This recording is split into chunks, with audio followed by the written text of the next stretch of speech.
मी Bhimrao Kadale Patil BKP मराठीमध्ये आपलं सर्वांचं स्वागत। आज नवीन दिवस, नवीन विषय, नवीन दिवसाची नवीन अशी चर्चा। आज चर्चा घेऊन आलोय म्हणजे बघा, इराण अमेरिका इस्रायल युद्धामुळं भारतामध्ये गॅसचा तुटवडा, तसंच जगात सुद्धा हीच परिस्थिती, परंतु इतर देशांमध्ये तिथं पर्याय निर्माण केलेला आहे तिथल्या देशांनी। तसं आपल्या देशामध्ये पर्याय नाही की गॅस तुटवडा झाल्यामुळं LPG आता सगळीकडं हॉटेल बंद ठेवण्याची वेळ आहे, खानवळी बंद ठेवण्याची वेळ आहे, घरगुती सिलेंडर मिळणार, व्यावसायिक सिलेंडर मिळणार, झोमॅटो कंपनी असेल, स्विगी असेल, ह्याच्या अनेक कंपन्या जवळपास बंद पडायच्या मार्गावरती आहेत। म्हणजे हे युद्ध जर नाही लवकरात लवकर थांबलं तर ह्या 2-3 दिवसामध्ये पूर्ण गॅसचा पुरवठा हा विस्कळीत होऊन जाईल। गाडी दिसली लोक त्याच्या मागे पळतायत गॅसच्या। पोलीस बंदोबस्तात गॅस वाटावा लागतोय, तिथं बॉडीगार्ड ठेवायला लागते, ते गॅस वितरित करायसाठी मारामाऱ्या होते त्या लोकांच्या। म्हणजे दिवसांदिवस हा तणाव जो आहे तो हा मोठ्या प्रमाणामध्ये वाढत चाललेला आहे। खरं पाहता ह्या सगळ्या गोष्टींना आपण पर्याय व्यवस्था निर्माण करणं गरजेचं होतं, परंतु पर्याय व्यवस्था आपण आतापर्यंत तयार केलेली नाही। जसं की बाबा पेट्रोल डिझेलला इथेनॉलचा पर्याय असेल किंवा अजून काय असेल, लाईटवरच्या गाड्या काढणे, सौर ऊर्जेवरच्या गाड्या तयार करणे, लाईट सौर ऊर्जेवर तयार करणे, ह्या अशा गोष्टीकडं साफ दुर्लक्ष केलेलं आहे। दुर्लक्ष सरकारनं केलेलं आहे। 2014च्या आधीची सरकार असू द्या किंवा नंतरची सरकार असू द्या, म्हणजे 2014 नंतर तर देशामध्ये काय झालंच नाही। जे आहे ते सुद्धा खाजगी तत्वावरती दिलं गेलेलं आहे। जसे लाईट असेल, अडाणी एकाच माणसाला लाईट दिली गेलेली आहे, त्या माणसानं जर लाईट बंद करून टाकली तर सगळा विषय संपतो। म्हणजे थेट परिणाम हा आपल्या देशावरती ह्या युद्धाचा झालेला आहे आणि याला पर्यायी व्यवस्था निर्माण करण्यामध्ये मात्र सरकार अपयशी ठरलंय का काय। तर काही नंबर आहेत माझ्याकडे, म्हणजे तुम्हाला जर समजा गॅसचा आता तुटवडा आहे, गॅसच नाही, तर काही नंबर सरकारने जारी केलेले आहेत की त्या नंबरवरती जर तुम्ही डायल केलं तर तुमचा गॅस सिलेंडर बुकिंग केला जातो। ते नंबर सुद्धा आहेत माझ्याकडे, तर तो नंबर सुद्धा आपण पाहणार आहोत। तर LPG साठी कुठला आहे, इंडियन गॅससाठी कुठला आहे, अशा 2-3 कंपन्या आघाडीच्या आपल्या देशातल्या त्याच्यासाठी। तर हा संपूर्ण व्हिडिओ पाहिला तर तुमच्या लक्षात येईल। तर याच विषयाची आज चर्चा घेऊन आलोय। तर चला, सर्वप्रथम आपण जर चॅनल सबस्क्राईब केलं नसेल तर चॅनल सबस्क्राईब करावा ही सर्वांना विनंती, आणि चला चर्चेला सुरुवात करूया। अमेरिका, इस्रायल आणि इराण असं जे युद्ध पेटलेलं आहे, अमेरिकेनं इस्रायलच्या मार्फत इराणवरती जो हल्ला केलेला आहे त्याला प्रत्युत्तर म्हणून इराणनं सुद्धा अमेरिकेचे जे हवाई तळ आहेत, इस्रायल असेल, दुबई असेल, कुवेत असेल, ह्या सगळ्या आखाती देशांमध्ये म्हणजे जवळपास 14 देश आहेत अमेरिकेसोबत, आणि तिथं हवाई तळ आहेत अमेरिकेचे।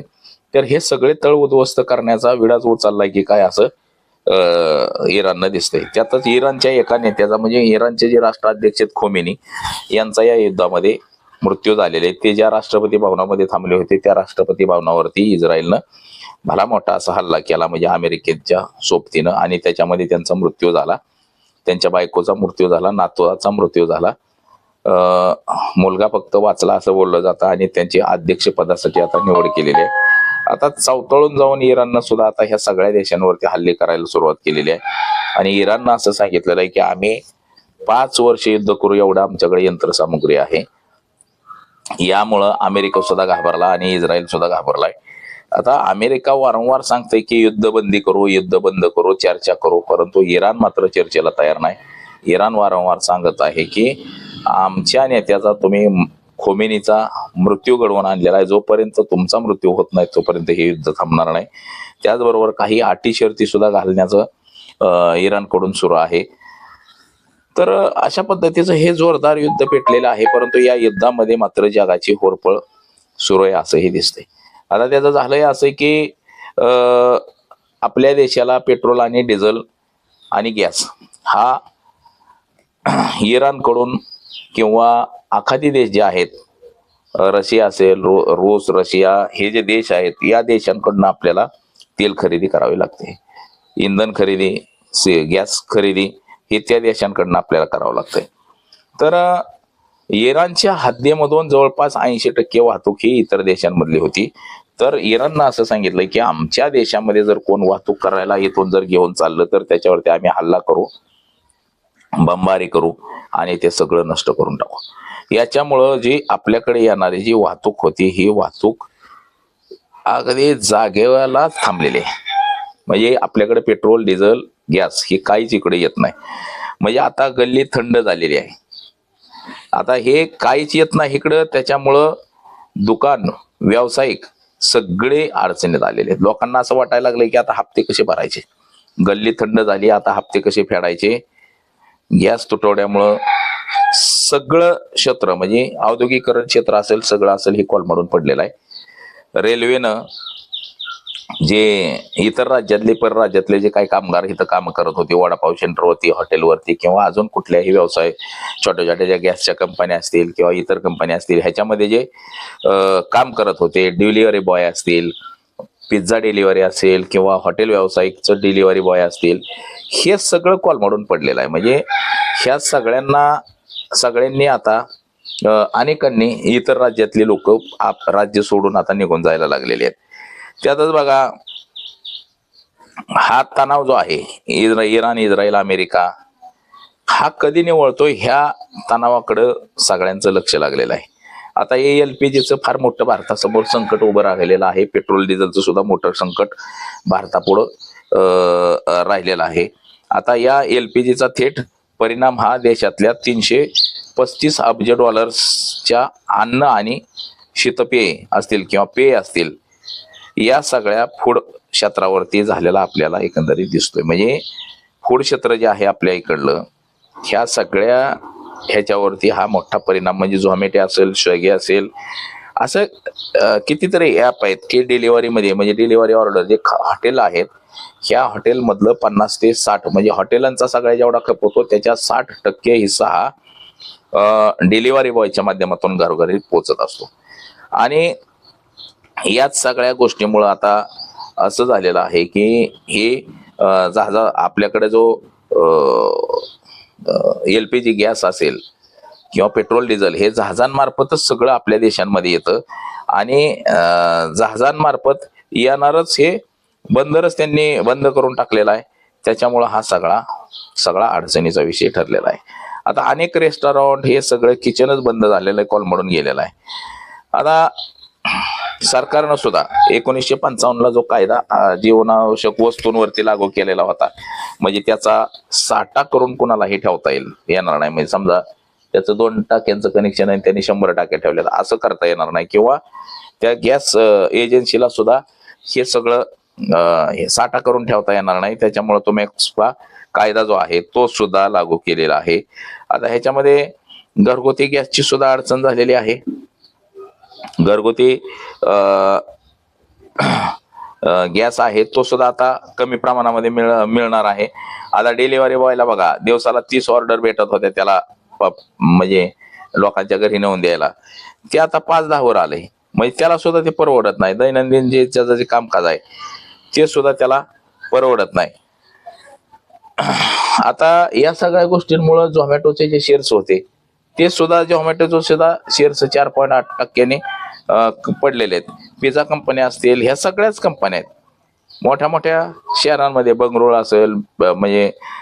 असेल, मुंबई असेल, चेन्नई असेल, ही जे मोठे मोठे जे देशातले शहर आहेत त्या मोठ्या मोठ्या शहरांमधल्या सगळ्याच गोष्टींवरती अडथळा निर्माण झालेला आहे.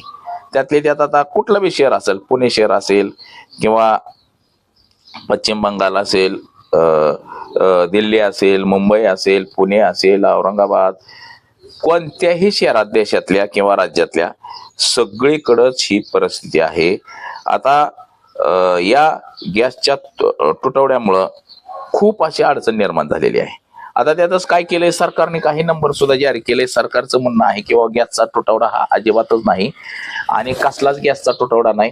तर गॅसच्या तुम्हाला बुकिंगसाठी सरकारनं सुद्धा काही नंबर जारी केलेले आहेत. ते माझ्याकडे काही नंबर सुद्धा आहेत. त्याच्यातले बघा, भारत गॅसच्या बुकिंगसाठी नंबर आहे माझ्या स्क्रीनवरती सुद्धा मी लावलेले आहेत नंबर, ते सुद्धा तुम्ही बघू शकता.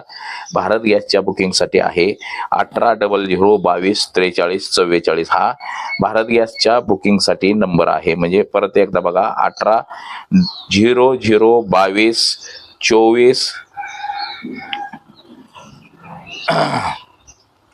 4344 असा हा भारत गॅससाठी नंबर आहे. तो स्क्रीनवरती सुद्धा आपण बघू शकता. तसंच HP गॅस जो आहे, HP गॅसच्या बुकिंगसाठी सुद्धा सरकारनं नंबर जारी केलेला आहे.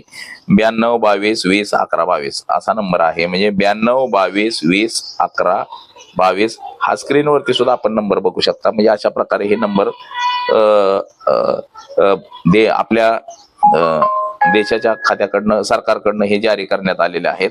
तसंच इंडियन गॅस जो आहे आपल्याकडे, इंडियन गॅस, त्या इंडियन गॅस साठी सुद्धा सरकारनं नंबर एक जारी केलेला आहे. 7588888824 असा एक नंबर इंडियन गॅसनं सुद्धा जारी केलेला आहे. तो पुन्हा एकदा बघा, 7588888824 असा एक नंबर. म्हणजे हा स्क्रीनवरती सुद्धा तुम्ही नंबर बघू शकता. आता ह्या नंबर द्वारे आपल्याला बुकिंग, म्हणजे तुम्हाला जर लईच अडचण झाली असेल घरगुती सिलेंडरची, गॅसची, तर या नंबरद्वारे आपण ती बुकिंग करू शकतो आणि त्यांच्याकडनं तो गॅस मागवू शकतो. असं सरकारने हे जारी केलेले नंबर आहेत. परंतु काही का असताना देशामध्ये मात्र पेट्रोल, डिझेल आणि गॅसचा प्रचंड असा तुटवडा झालेला आहे. म्हणजे एखाद्याची खूपच अडचण आहे की कसलाच घरात गॅस नाही, सगळे उपाशी बसायची पाळी झाली. आणि अशासाठी हा सरकारनं नंबर जारी केलेला आहे की त्यावरती जर तुम्ही बुकिंग केली तर तुम्हाला तो सिलेंडर मिळणार आहे. त्याच्यासाठी आपण जर अडचणच असेल तर त्याच्यावरती आपण ती बुकिंग नंबर डायल करावा, असं सुद्धा एकंदरीत सरकारकडनं सांगण्यात येत आहे. तर बघा, अडचण ही सगळ्यात मोठी झालेली आहे. म्हणजे इराण चं आणि अमेरिकेचं युद्ध कधी थांबतंय, हे युद्ध थांबावं ह्याच्यासाठी आखाती देशांचं सगळं लक्ष लागून राहिलेलं आहे. लवकरात लवकर हे युद्ध थांबावं, अन्यथा या युद्धाचा परिणाम अजून गडद होईल. म्हणजे पुन्हा आपल्याला पेट्रोल बी मिळणार नाही, डिझेल बी मिळणार नाही, गॅस सुद्धा मिळणार नाही. म्हणजे शहरामध्ये खायचे सुद्धा वांदे होणार आहेत. म्हणजे चुलीवर स्वयंपाक कसं करणार फ्लॅटमध्ये माणसं? फ्लॅट असेल, आता प्रत्येकाचा फ्लॅट असतो, शहरामध्ये लोकसंख्या जास्त राहते, फ्लॅटमध्ये माणसं कशी काय करणार आहेत स्वयंपाक? म्हणजे खूप अडचण निर्माण होणार आहे. आणि जपानला हेच करायचंय की लोकांना अडचणीतच आणायचंय. इराणला हेच करायचंय, जपानला नव्हे तर इराणला हेच करायचंय की ज्यावेळेस इतर देशांच्या अडचणी निर्माण होतील त्यावेळेस लोक अमेरिकेवरती आणि इस्रायलवरती दबाव आणतील. असंच दबावाचं राजकारण हे इराणचं सध्या सुरू आहे. तर बघा, मी जे नंबर स्क्रीनवरती लावलेले आहेत किंवा सांगितलेले नंबर आहेत, या नंबरवरती आपण गॅसची बुकिंग करू शकता.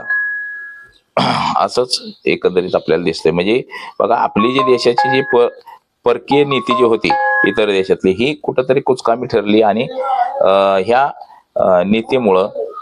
नीतीमुळंच म्हणजे इराण हा आपला जुना परंपरागत मित्र आहे, अनेक वर्षापासूनचा मित्र आहे इराण. आणि आपण जे रूसकडनं जे तेल खरेदी करत होतो, हे स्वस्तामध्ये गॅस आणि तेल खरेदी करत होतो आपण, परंतु आता हे महाग आपल्याला घ्यावं लागतंय ते अमेरिकेकडनं. आता अमेरिकेनं सुद्धा आपल्याला झटकारलेला आहे, तुम्ही तुमचं बघा म्हणलेलं आहे, तिकडून घ्या. तर ही पंचायत मोठी झालेली आहे. परंतु ही काहीतरी हे निवळल सगळी परिस्थिती, अशीच परिस्थिती राहणार नाही असं सुद्धा एकंदरीत सध्या तरी दिसतंय. तर आज एवढंच. माझा सहकारी कॅमेरामन अनिकेत समे, भीमराव कडाळे पाटील, BKP मराठी, इंदापूर, पुणे.